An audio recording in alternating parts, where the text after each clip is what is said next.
harsh conditions, including violence between inmates and involving guards.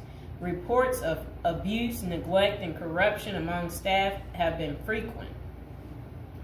The treatment of inmates with mental health issues has been a particular concern, with critics arguing that the facility is ill-equipped to handle such cases appropriately.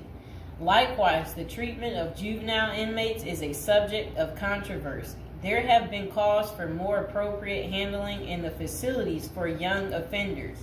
Numerous lawsuits and human rights investigations have targeted the conditions at Rikers Island, often focusing on issues like solitary confinement, the use of force by guards, and the prolonged detention of inmates awaiting trial. Now would be a good time to like the video, to subscribe. And are you guys enjoying the prison series? Do you like hearing about all the different prisons, learning with me together? If so, go ahead and comment below. So, when visiting Rikers, journalists and prison reforms discovered temporary holding cells described as covered with rotten food, urine and feces and blood. Inmates were using plastic sheets for blankets and cardboard boxes for beds. Maggots crawled over everything. Up to 26 men were crowded into a single cell where they used plastic bags as toilets.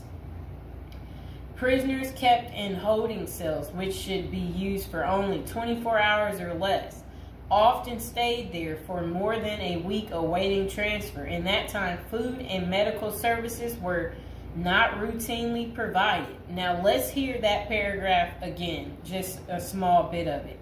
So, this was what journalists had noticed when visiting Rikers Island. The prison reformers discovered temporary holding cells described as covered with rotten food, urine, feces, and blood. Inmates were using plastic sheets for blankets and cardboard boxes for beds. Maggots crawled over everything. Up to 26 men were crowded into a single cell where they used plastic bags as toilets. That does not sound good, does it, people? It's disgusting. So over the years, there have been various attempts to reform Rikers Island, focusing on improving conditions, reducing violence, and providing better mental health care. Amid mounting pressure, activists and political leaders have urged the city to close Rikers Island.